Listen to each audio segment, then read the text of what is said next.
Hello बच्चों, welcome to physics वाला।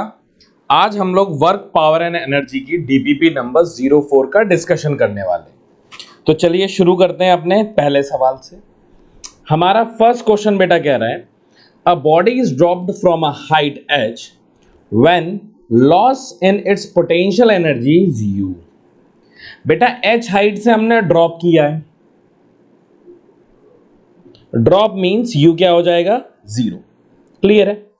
और किसी h हाइट पे, ये हाइट कितनी दी गई है बेटा, इस पॉइंट पे h हाइट पे, एग्जैक्टली इस हाइट पे लॉस इन पोटेंशियल एनर्जी कितनी दी गई है बेटा, u दी गई है। Then its velocity is v। बेटा इसी सेम पॉइंट पे, एग्जैक्टली इसी सेम पॉइंट पे, जिस पॉइंट पे उसने अपनी पोटेंशियल एनर्जी u लॉस करी है, इस पॉइंट पे इसकी जो वेलोसिटी दी गई है दैट इज v। क्लियर। आपसे पूछा गया है the mass of the body is, इसका मास पूछा गया है कि m क्या होगा। क्लियर है। बेटा हम लोग जानते हैं कि अगर किसी हाइट से हमने किसी बॉल को ड्रॉप किया है तो loss in potential energy is equal to gain in kinetic energy. मतलब जैसे जैसे उसकी हाइट कम होती जा रही है वैसे वैसे उसकी वेलोसिटी क्या होती जा रही है, बढ़ती जा रही है। तो यहां पे लिख सकता हूं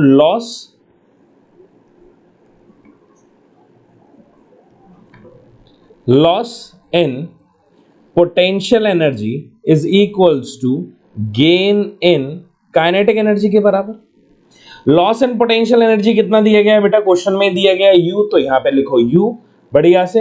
gain in kinetic energy, kinetic energy का फॉर्मूला हाफ mv²। इस पॉइंट की वेलोसिटी कितनी दी गई है बेटा, v, तो यहां पे आ गया स्क्वायर। अब इसको मास निकालना है, 2 का मल्टीप्लाई यहां पे, तो 2u upon v² equals to m। तो ये आ गया बेटा आपकी मास की वैल्यू। ऑप्शन नंबर डी जो होगा वो आपका करेक्ट आंसर होगा। क्लियर है बच्चों। अगला सवाल, a ball of mass 1 kg is release from tower of Pisa. बेटा पीसा ये टावर का नाम है जो एक इटालियन सिटी है, पीसा वहां पे लोकेटेड है। इसे लीनिंग टावर ऑफ पीसा भी कहा जाता है क्योंकि ये थोड़ा टिल्टेड है। क्लियर है। टिल्टेड क्यों है, टिल्टेड थोड़ा आपको उसकी हिस्ट्री में जाना पड़ेगा। टिल्टेड इसलिए है क्योंकि बेटा जब वहां पे कंस्ट्रक्शन शुरू किया था उस सरफेस पे, उस जमीन पे, तो वो टावर बहुत हैवी था, वो उतना वेट वो जमीन नहीं झेल पाई क्योंकि वो जमीन जो थी वो बहुत ज्यादा सॉफ्ट थी। तो उस वेट के कारण वो क्या होने लगा, झुकने लगा, गिरने लगा। क्लियर है। तो अब पर वो बहुत ज्यादा कॉस्टली बना था, काफी ज्यादा पैसे भी लगाए हुए थे। फिर उस स्ट्रक्चर को हमने थोड़ा संभाला, अलग अलग दूर से इंजीनियर्स लेकर के आए और उसे थोड़ा स्टेबल बनाया। क्लियर है। तो लीनिंग टावर ऑफ पीसा है, कभी फ्री बैठे हो तो उसकी हिस्ट्री पढ़ना बढ़िया है। ठीक है। मतलब 1 ऑफ द 7 मॉन्यूमेंट्स में से था पहले ये। The kinetic energy generated in it after falling a 10 meter is.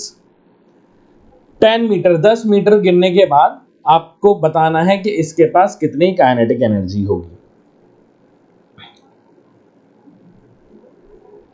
मान लेते बेटा ये सरफेस है और ये हमारा, अब पीसा वाला टावर तो नहीं बना सकते तो यही छोटे वाले से काम चला लेंगे। अब बेटा इस बॉल से रिलीज किया गया, रिलीज मतलब ड्रॉप किया गया, u कितना है, 0। अब ड्रॉप करने के 10 मीटर बाद आपसे इस पॉइंट पे क्या पूछा गया बेटा, काइनेटिक एनर्जी की वैल्यू पूछी गई। तो अभी हमने जो सेम लिखा था, loss in kinetic energy is equal to gain in loss in potential energy is equal to gain in kinetic energy. तो यहां पे लिख सकता हूं कि जितना भी लॉस हुआ होगा, loss in potential energy is equals to gain in kinetic energy. Loss in potential energy किसके बराबर होगा बेटा, mgh के बराबर होगा। गेन इन काइनेटिक एनर्जी को क्या लिख देते हैं बेटा, ke लिख देते हैं। तो मास कितना दिया गया है, 1 kg। g की वैल्यू कितनी है, 9.8 इंटू एच कितना है, 10 meter equals to kinetic energy. तो यहां से बेटा काइनेटिक एनर्जी की जो वैल्यू आ जाती है दैट इज 98 जूल। तो ऑप्शन नंबर डी जो होगा वो हमारा करेक्ट हो जाएगा, दैट इज 98 जूल। क्लियर है। चलिए अगले सवाल की तरफ चलते हैं। A stone is projected vertically up to reach the maximum height h. The ratio of its kinetic energy to potential energy at height 4h/3। बेटा एक स्टोन है जिसे हम वर्टिकली प्रोजेक्ट करते हैं, इनिशियल वेलोसिटी u, तो जो इसकी बेटा मैक्सिमम हाइट दी गई है h मैक्स पे,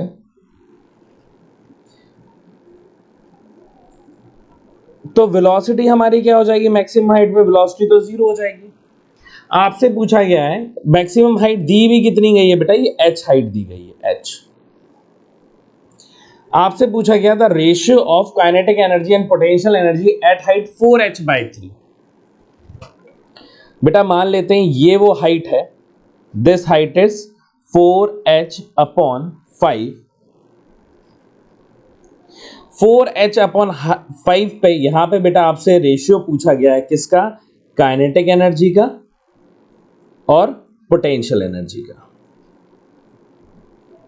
ठीक है,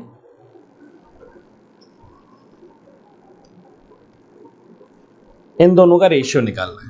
क्लियर है?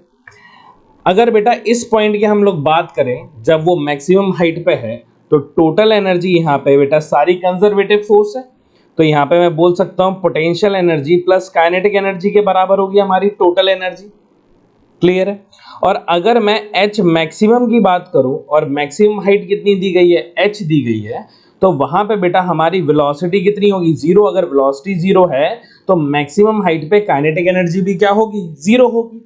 और मैक्सिमम हाइट पे टोटल एनर्जी किसके बराबर होगी? क्या वो पोटेंशियल एनर्जी के बराबर होगी? और टोटल हाइट पे, मैक्सिमम हाइट पे पोटेंशियल एनर्जी होगी कितनी? mgh के बराबर। क्लियर? और हम लोग जानते हैं बेटा ये 4h/5 पे भी हमारी टोटल एनर्जी तो क्या रहेगी बेटा? कांस्टेंट रहेगी। क्लियर है? And this total energy is the sum of potential energy plus kinetic energy. ठीक है, तो यहां पे हम बेटा लिख सकते हैं हमारी, अगर हमें काइनेटिक एनर्जी निकालनी है यहां से, तो total energy is equals to potential energy plus kinetic energy. तो टोटल एनर्जी कितनी दी गई है बेटा? mgh। हमें पोटेंशियल एनर्जी किस पॉइंट पे निकालनी है? इस पॉइंट की। अगर इस पॉइंट पे मैं कहूं, इसको हम लोग क्या ले लें बेटा? रेफरेंस ले लें।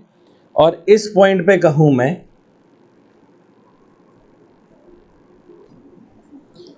तो पोटेंशियल एनर्जी बेटा इस हाइट पे अगर देखेंगे, अगर हम इसे रेफरेंस ले लेते हैं, तो इस हाइट पे किसके बराबर हो जाएगा? mg। हाइट कितनी हो जाएगी बेटा यहाँ पे? 4h/5 plus of kinetic energy. बेटा इसको यहां भेजेंगे तो ये हो जाएगा mgh माइनस mg, 4mg लिख लो, h/5 equals to kinetic energy. बेटा इसको यहां भेजोगे तो 5mgh माइनस 4mgh, तो ये हो जाएगा mgh/5। क्लियर है?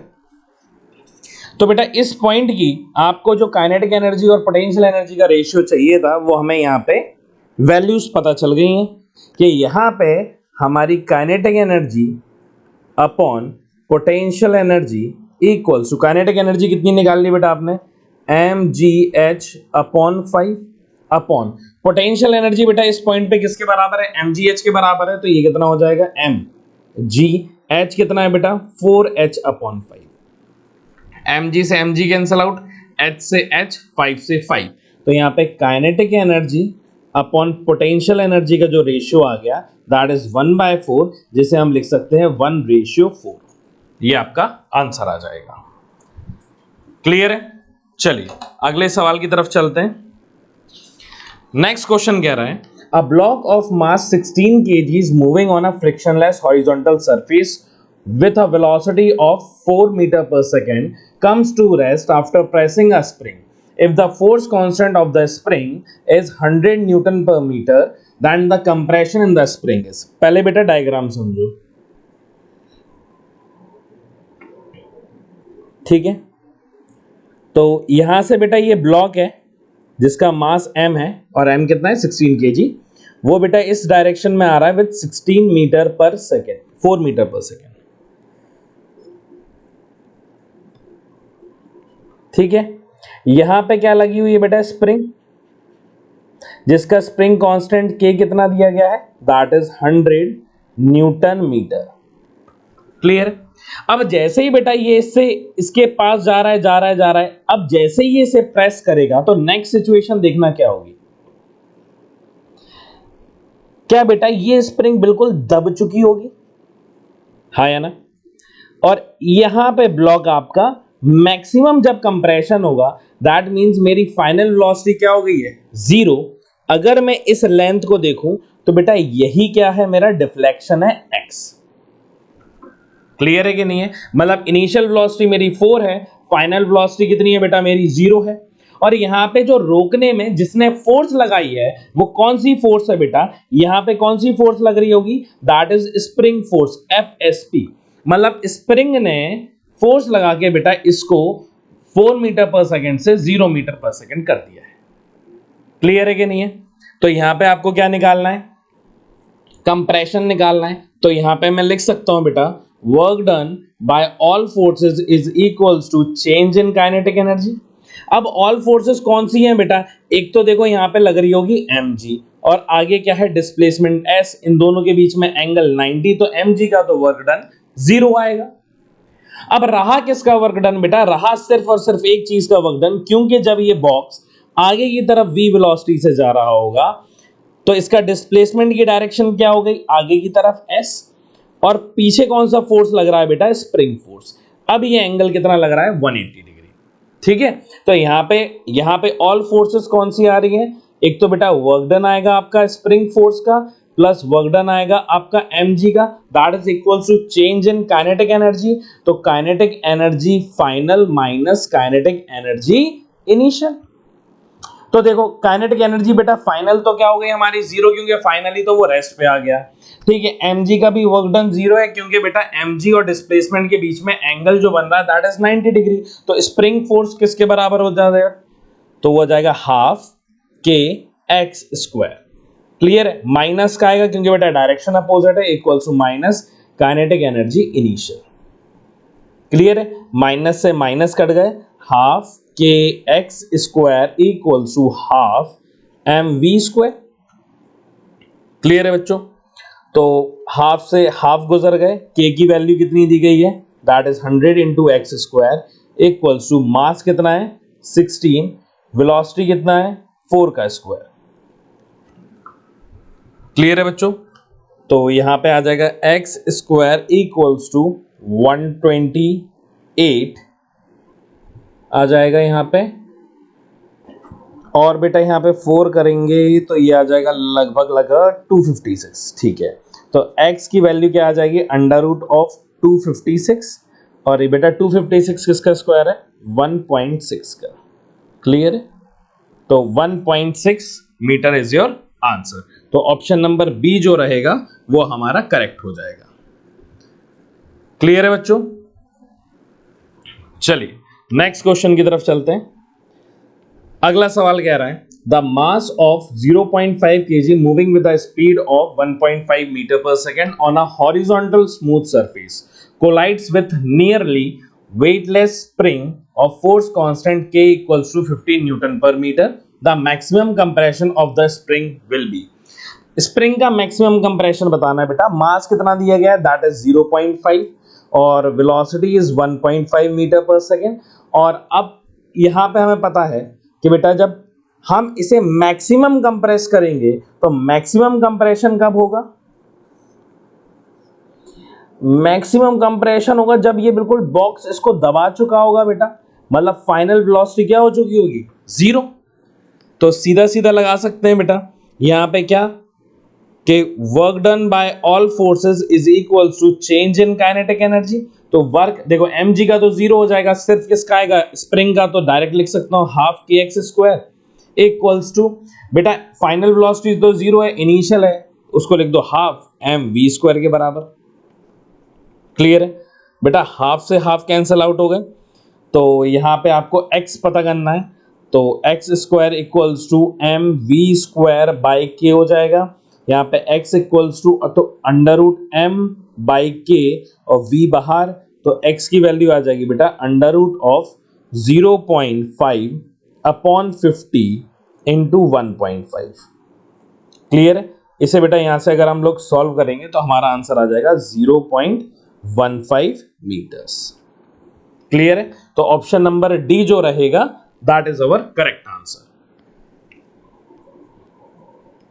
Next question, a projectile is fired eight 30 degree with momentum p, neglecting friction, the charge change in kinetic energy when it returns back to ground।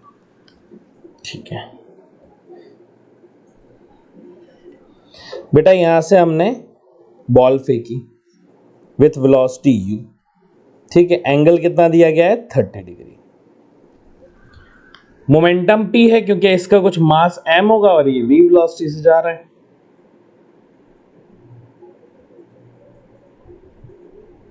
अब ये बेटा जैसे ही इधर पे ड्रॉप होगा, आप मुझे ये बताओ कि इसका एक वेलोसिटी क्या होगी? ux, that is equals to u cos theta, और ये वाली भी वेलोसिटी इसकी कांस्टेंट रहती है ux, तो ये तो u cos थीटा ही होगा। ऊपर वाली वेलोसिटी क्या होती है? That is u sin theta. और बेटा वही चीज जब ये नीचे आएगा तो सेम वेलोसिटी क्या u sin थीटा से आएगा? मतलब नेट वेलोसिटी जिस u से फेंका है उसी वेलोसिटी से ये u से आएगा यहां पे। क्लियर है कि नहीं है? मतलब मैं क्या बोल सकता हूं कि मेरी इनिशियल काइनेटिक एनर्जी जो रहेगी दैट इज इक्वल्स टू मेरी फाइनल काइनेटिक एनर्जी के बराबर। काइनेटिक एनर्जी फाइनल, और ये क्या है बेटा? Kinetic energy initial. क्लियर है? ये दोनों कैसे रहेंगे बेटा? बराबर रहेंगे। क्यों? क्योंकि बेटा आप देखो ना कि काइनेटिक एनर्जी का फॉर्मूला क्या होता है? Half mv square. तो वेलोसिटी एक्स एक्सिस में भी सेम रहती है इनिशियल और फाइनल पॉइंट पे, क्योंकि हमें बोला गया है it return backs to the ground. अगर ग्राउंड पे वापस नहीं आता, उसके अलावा कोई भी होती, तो हमारी कुछ ना कुछ काइनेटिक एनर्जी आती। इस पॉइंट पे बेटा अगर मैं इसी चीज को रेफरेंस ले लूं तो इस पॉइंट पे, जिस पॉइंट से फेंका उसी पॉइंट पे हम वापस आ गए, तो मेरी पोटेंशियल एनर्जी भी जीरो है। चेंज इन पोटेंशियल एनर्जी भी क्या है बेटा? जीरो। और चेंज इन काइनेटिक एनर्जी भी क्या है? जीरो है इसके पास। क्लियर है कि नहीं है? हाँ, मोमेंटम जरूर होगा, चेंज इन मोमेंटम जरूर होगा। वो भी किसके रिस्पेक्ट में होगा बेटा? साइन थीटा के रिस्पेक्ट में होगा। मोमेंटम के क्वेश्चन अपन पहले बहुत कर चुके हैं, चेंज इन मोमेंटम निकालना प्रोजेक्टाइल मोशन में। पर काइनेटिक एनर्जी में तो आप ये ध्यान देखो, काइनेटिक एनर्जी में तो हाफ m, ये तो कांस्टेंट है, डिपेंड किस पे कर रहा है बेटा? वेलोसिटी पे। अब initial during the time of projection जो मेरी वेलोसिटी रहती है, वही जब मेरी जर्नी खत्म हो जाती है तब भी वेलोसिटी मेरी सेम रहती है। अगर वेलोसिटी सेम है इसका मतलब काइनेटिक एनर्जी इनिशियल और फाइनल सेम है। और हमसे क्या पूछा गया था बेटा? चेंज पूछा गया था। तो चेंज तो कुछ होगा नहीं, क्योंकि जो इनिशियल है वही मेरी क्या है बेटा? फाइनल है। क्लियर है बच्चों? तो इसका आंसर क्या आ जाएगा बेटा? Zero. Change is zero. Clear है? अगला क्वेश्चन क्या रहा है? Under the action of a force a 2 kg body move such that its position x as a function of time is given by x equals to t square by 3, where x is in meter and t is in second, the work done by the force in first 2 second। Work done निकालना है बेटा। Clear है? तो बेटा work done is equals to क्या? Change in kinetic energy के बराबर होगा। ये क्या हमें x दिया गया है? आपको पता है कि अगर मैं dx अपॉन dt कर दूंगा तो ये मुझे वेलोसिटी दे देगा, और वेलोसिटी डिफरेंशिएट करो क्या आएगा? ये आ जाएगा सर 2t/3 आ जाएगा। क्लियर है? तो वर्क डन मुझे कैलकुलेट करना है equals to kinetic energy final minus kinetic energy initial. तो यहां पे आ जाएगा half m v final square minus half m v initial का स्क्वायर। अब बेटा फर्स्ट 2 सेकेंड दिया गया है, तो work done equals to half m common आ गया। यहां पे बेटा वेलोसिटी कितनी है? 2t/3, तो ये हो जाएगा 2t/3। क्लियर है? और किस टाइम पे देख रहे हैं बेटा, फर्स्ट 2 सेकेंड, फर्स्ट 2 सेकेंड। तो यहां पे बेटा वैल्यू क्या आ जाएगी, यहां पे पहले फाइनल वेलोसिटी कितने पे देख रहे हैं, यहां पे t की वैल्यू 2 सेकेंड आ जाएगी, और यहां पे जब आपने कॉमन ले लिया है इसमें से, तो ये 2t/3 में t की जो वैल्यू आ जाएगी वो 0 आ जाएगी, क्योंकि फर्स्ट 2। तो इनिशियल कब होगा, जब टाइम 0 है, तो टाइम की वैल्यू यहां 0 डालोगे तो ये पूरा टर्म क्या हो गया बेटा, 0। और फाइनल कब देख रहे हो, जब 2 सेकंड हो चुके हैं, तो t की जगह 2 सेकंड डालो तो ये हो जाएगा हाफ। मास कितना दिया गया है बेटा हमें, 2 kg इनटू 2 इंटू टी की वैल्यू डालो 2/3। तो बेटा यहां से इससे ये कैंसिल आउट हो गया, यहां पे बेटा स्क्वायर लगा हुआ था, तो ये क्या आ जाएगा, 4/3 का whole square, that is equals to 16/9 joule.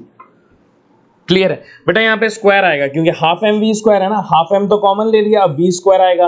We final, final कब 2 सेकंड में, और इनिशियल कब 0 सेकंड में। क्लियर है, तो आपका आंसर आ जाएगा option number D 16/9 joule. Clear है, अगला क्वेश्चन करते हैं। अगला क्वेश्चन कह रहा है initially mass m is held such that spring is in relaxed condition, if mass m is suddenly released, maximum elongation in the spring will be, maximum elongation बताना है। ठीक है बेटा, अगर मैं यहां पे इसको मैं क्या ले लूं बेटा, नेचुरल लेंथ ले लूं।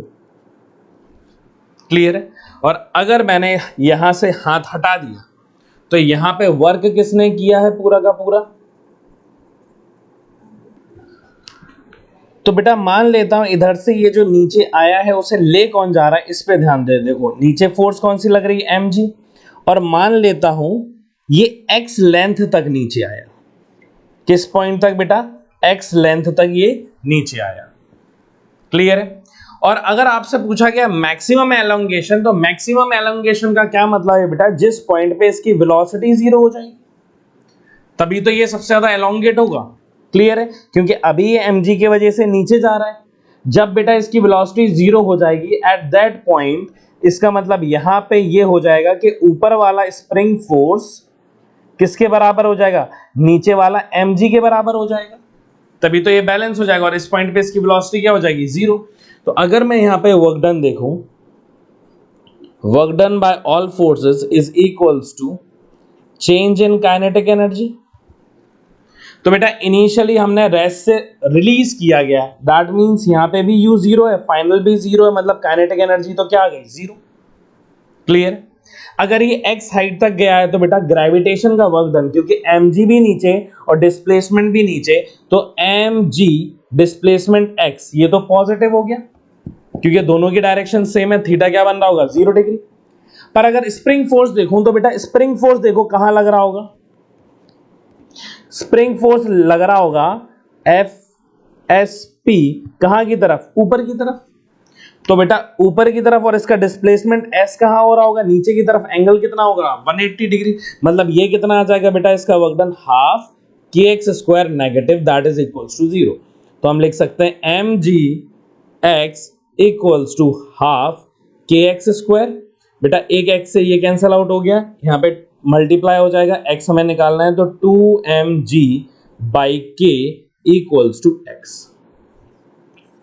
ये हमारा क्या आ जाएगा, डिफ्लेक्शन आ जाएगा, मतलब मैक्सिमम एलोंगेशन आ जाएगा, दैट इज 2mg/k।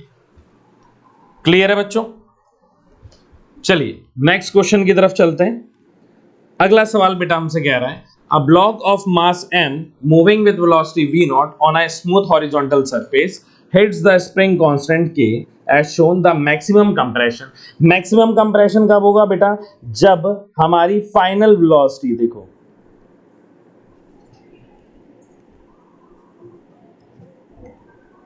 बेटा क्या स्प्रिंग बिल्कुल दब जाएगी, इधर पे हमारा ब्लॉक इधर आ चुका है, मतलब फाइनल वेलोसिटी क्या हो जाएगी, 0। नीचे क्या लग रहा होगा बेटा, mg, और डिस्प्लेसमेंट इधर है s, तो एंगल तो कितना बन रहा होगा, 90 डिग्री, तो mg का तो वर्क आएगा नहीं।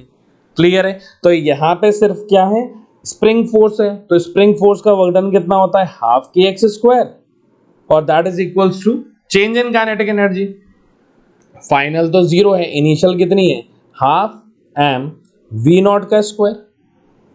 क्लियर है? तो यहां से बेटा हाफ से हाफ कैंसिल आउट हो जाएगा, x square equals to m v naught square by k हो जाएगा, और x की वैल्यू कितनी आ जाएगी बेटा, under root of m by k, और वी नॉट आ जाएगा बाहर। तो x की वैल्यू आ जाएगी अंडर रूट m बाई के वी नॉट। क्लियर है?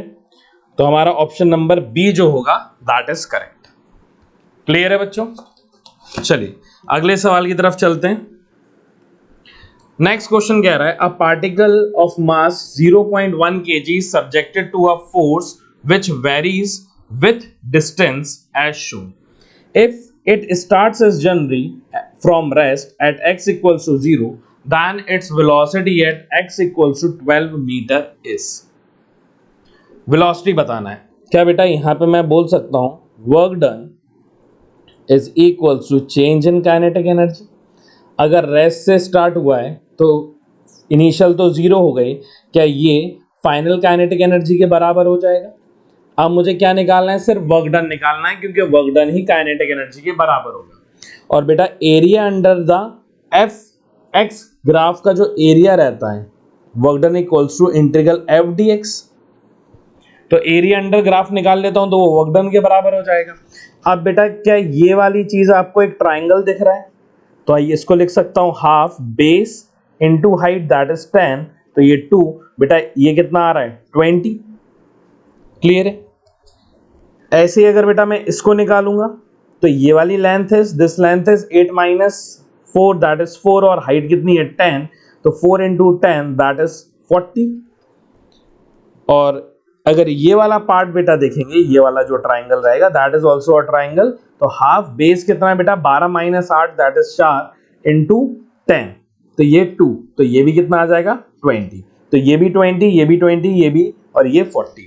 तो वर्क डन कितना आ जाएगा, work done equals to 40 plus 40 that is 80 joule. Clear है? किसके बराबर आ गया, 80 जूल के बराबर। तो वर्क डन और काइनेटिक एनर्जी बराबर है, रख देते हैं, तो 80 joule equals to kinetic energy final के बराबर।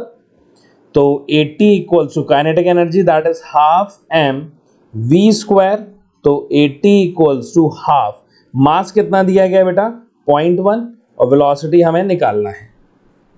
क्लियर है? तो यहां से बेटा इसका मल्टीप्लाई हो जाएगा, तो this is equals to 160 upon equals to 0.1 into v square. बेटा ये पॉइंट हटाइए, 10 आया, तो वी स्क्वायर की वैल्यू किसके बराबर आ गई 1600, तो यहां से वी की वैल्यू कितनी आ जाएगी 40 मीटर पर सेकेंड। क्लियर है? तो हमारा ऑप्शन नंबर डी जो होगा वो करेक्ट हो जाएगा, that is 40 metre per second. Clear है बच्चों? चलिए अगला सवाल, a bullet of mass 20 gram leaves a rifle at an initial speed of 100 meter per second and strikes the target at the same level with 50 meter per second. The amount of work done by the resistance of air will be. बेटा ये हमारी bullet है, ठीक है, ये initially कितने से जा रही है, that is 100 metre per second.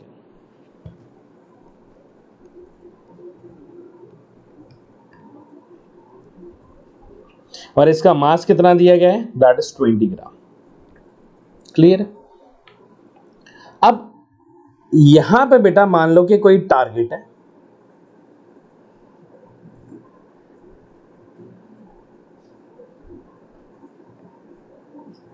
After striking this इसकी जो स्पीड है बेटा वो हो जाती है 50 मीटर पर सेकेंड। क्लियर? ये लेवल क्या दिया गया है, सेम लेवल। अगर सेम दिया गया है, नीचे क्या लग रहा होगा बेटा mg, डिस्प्लेसमेंट s, तो बेटा वर्क डन बाय mg, तो 90 डिग्री बना रहा है, मतलब इसका वर्क डन तो हो जाएगा 0।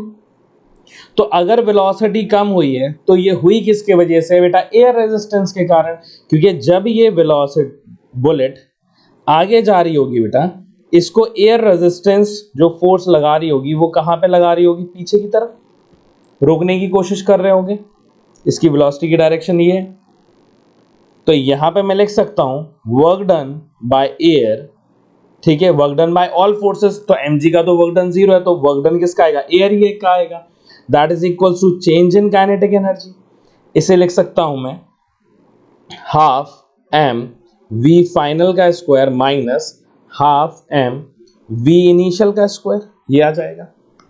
अब यहां पे बेटा हाफ m तो आ गया हमारा कॉमन, ठीक है, v फाइनल कितना है 50 का स्क्वायर माइनस इनिशियल कितनी दिया था 100 का स्क्वायर इक्वल्स टू हाफ, मास कितना है बेटा 20 ग्राम है, केजी में कन्वर्ट करोगे तो ये हो जाएगा 20 इंटू 10 टू द पावर -3, 5 का स्क्वायर दैट इज 25, 00 माइनस 0000, ये आ जाएगा। 2 से ये कितने टाइम्स चला गया 10 times, 10 into 10 to the power -3, यहाँ पे आ गया 10 टू द पावर -2, क्लियर है। अब यहाँ पे 2500 से माइनस कितना करूंगा बेटा 10,000, तो ये आ जाएगा 7500, क्लियर है। और बेटा इसके 2 जीरो से ये वाले 2 जीरो कैंसिल आउट हो गए, तो ये आ जाएगा माइनस का 75 जूल, क्लियर है। तो बेटा ऑलरेडी बोला गया एयर रेजिस्टेंस है, रेजिस्टेंस है तो ऑब्वियस ही बात है कि डायरेक्शन कैसी होगी, अपोजिट होगी, क्लियर है। तो इसका मतलब ये है 75 joule of work is done by the air resistance, clear है। तो हमारा ऑप्शन नंबर सी जो हो जाएगा that is our correct answer, clear है बच्चों। चलिए नेक्स्ट क्वेश्चन की तरफ चलते हैं। A force F equals to 3i cap plus 4j cap acts on a particle moving in xy plane.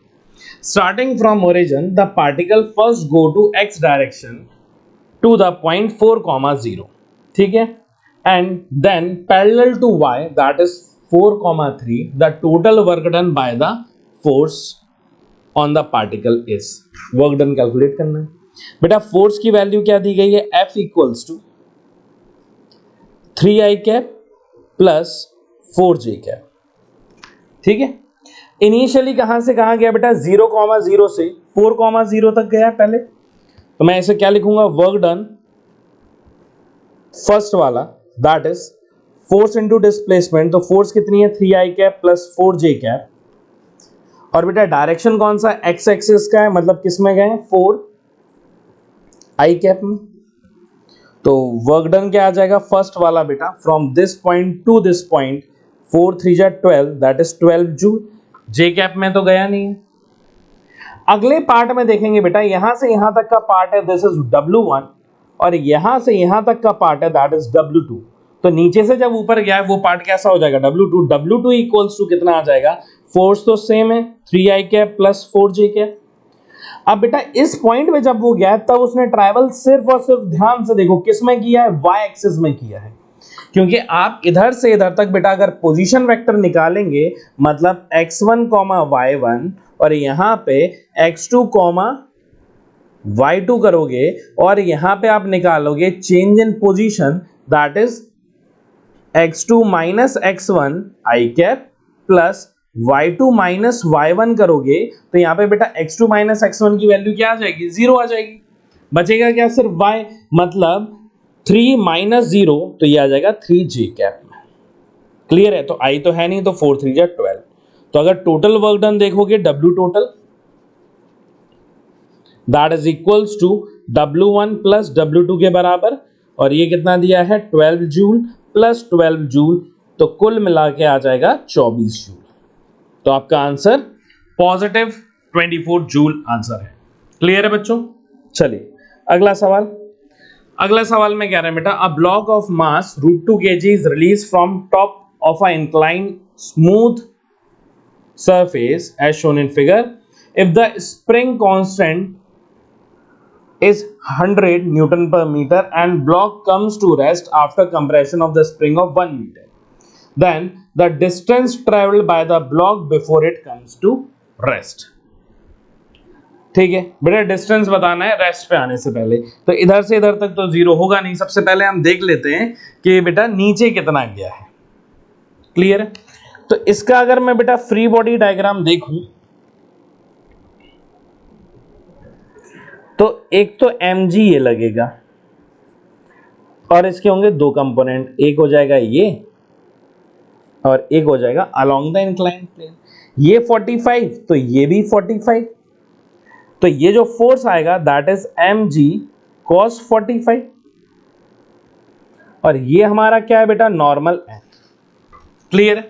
और ये वाला कंपोनेंट देखोगे तो दिस इज mg sin 45, जो कहां की तरफ जा रहा होगा बेटा, नीचे की तरफ जा रहा होगा। क्लियर है। और फिर वो इस स्प्रिंग को क्या करेगा बेटा, कंप्रेस करेगा नीचे आने के बाद, और फाइनली ये ब्लॉक किस पे आ जाएगा, रेस्ट पे आ जाएगा। क्लियर है। फाइनल वेलोसिटी क्या हो जाएगी, 0। तो बेटा ऊपर से नीचे जो फोर्स आ रहा है दैट इज इक्वल्स टू क्या, mg sin थीटा, ये हो गया फोर्स, और फोर्स इनटू क्या हो जाएगा बेटा, डिस्प्लेसमेंट, वो मैं s ले लेता हूं। क्या ले लेता हूं, s। क्लियर है। That is equals to half k x square के बराबर हो जाएगा, क्योंकि स्प्रिंग फोर्स है। तो m कितना दिया गया है बेटा, √2। g की वैल्यू हम लोग 10 ले लेते हैं। साइन थीटा, थीटा कितना है 45, तो ये आ जाएगा साइन 45 इनटू डिस्प्लेसमेंट कितना आएगा बेटा, s equals to half k x square. ठीक है।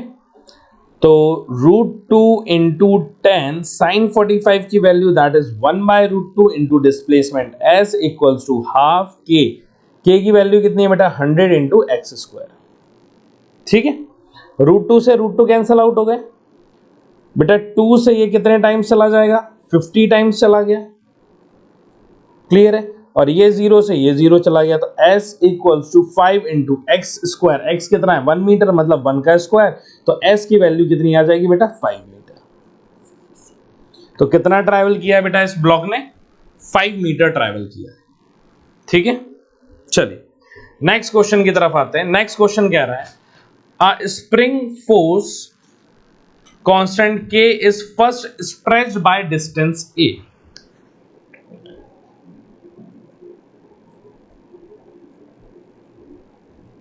बेटा इसका स्प्रिंग कांस्टेंट कितना दिया गया है, k। ये इसकी क्या थी, नेचुरल लेंथ। क्लियर है। अभी कुछ फोर्स नहीं लगा, कुछ स्ट्रेच नहीं है। थोड़ी देर बाद हमने क्या किया, इसको स्ट्रेच किया।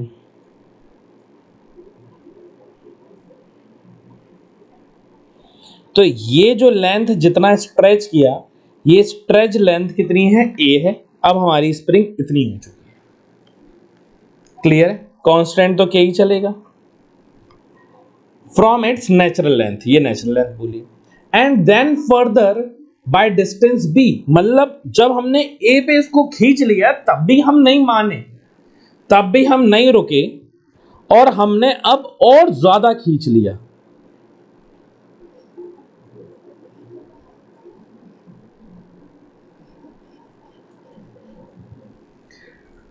मतलब हमने यहां तक खींच लिया, अब ये वाला पॉइंट आ गया, मतलब a के बाद और फर्दर डिस्टेंस हमने कितना खींचा बेटा, इसको b खींचा। ये पॉइंट क्या हो गया बेटा, b। मतलब टोटल लेंथ अगर इधर से देखोगे इधर तक, तो ये किसके बराबर हो जाएगा बेटा, a प्लस b के बराबर हो जाएगा। क्लियर है। हमसे पूछा गया work done in stretching the part b is, इतना मतलब a से जब हमने स्टार्ट किया, a से b खींचने में हमने कितनी मेहनत करी। क्लियर है कि नहीं है। सबसे पहले तो बेटा इधर पे देख लो, इधर पे आपने कितना वर्क किया होगा इधर से इधर आने में। तो इधर पे बेटा वर्क डन की जो वैल्यू आ जाएगी that is work done equals to कितना खींचने में, नेचुरल लेंथ से a खींचने में आपने जो वर्क किया that is half k x square, ये फॉर्मूला होता है। और कितना खींचा बेटा, x लेंथ किसके बराबर है, a के बराबर है, तो यहां पे आ जाएगा हाफ के a स्क्वायर। क्लियर है। ये यहां पे बेटा पोटेंशियल एनर्जी जो स्टोर्ड है वो हाफ के a के स्क्वायर है, और जो हमने वर्क किया है वो भी हाफ के a स्क्वायर के बराबर है। क्लियर।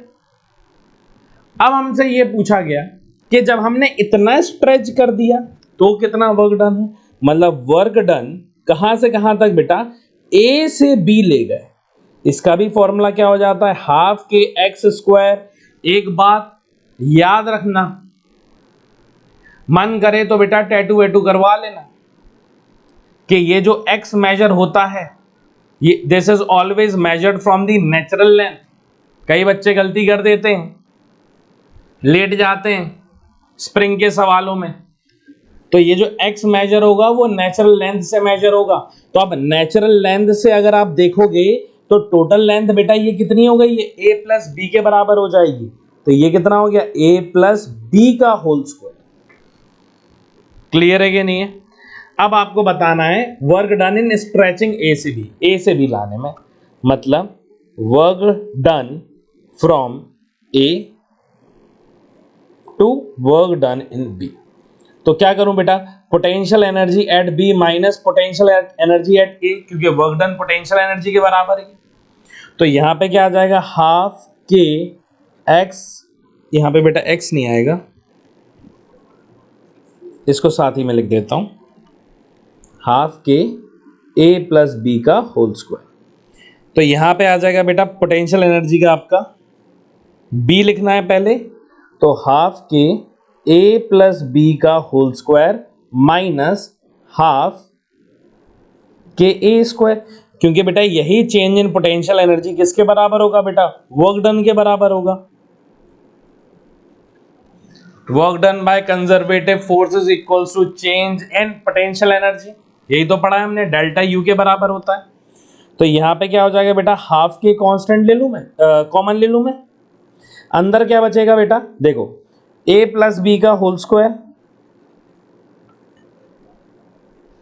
माइनस ए स्क्वायर, इसको फर्दर सॉल्व करेंगे तो हाफ के A square plus B square plus 2ab minus A square. तो बेटा यहां से ये कैंसल आउट हो जाएगा। क्लियर है? बचेगा क्या, मैं बेटा ऊपर लिख देता हूं, हमारा बचेगा half k b square plus 2ab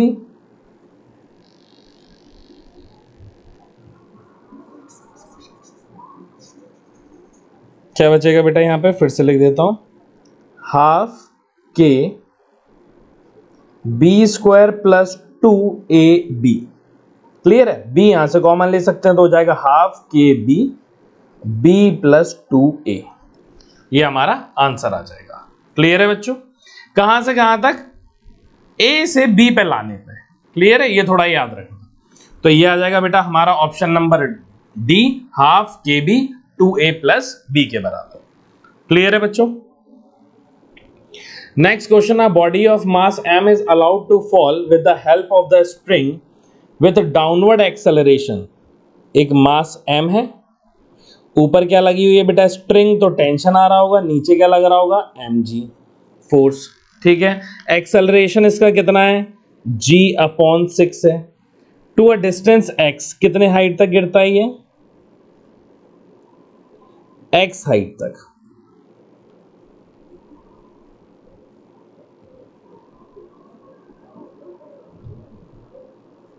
ये हाइट क्या दी गई है, x दी गई है। क्लियर है? और आपसे पूछा गया है x the work done by the string.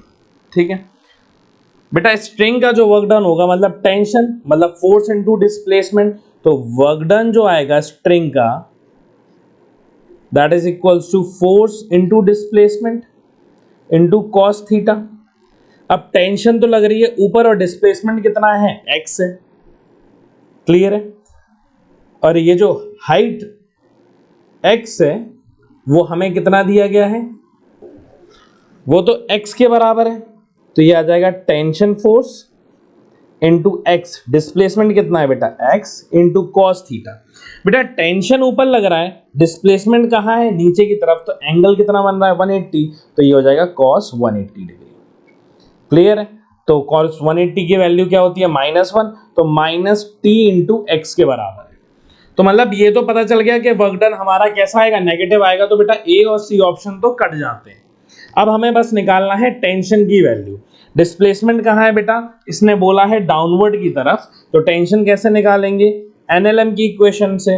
तो इक्वेशन क्या आ जाएगी, नीचे वाला फोर्स बड़ा है, that means mg minus T equals to m into A.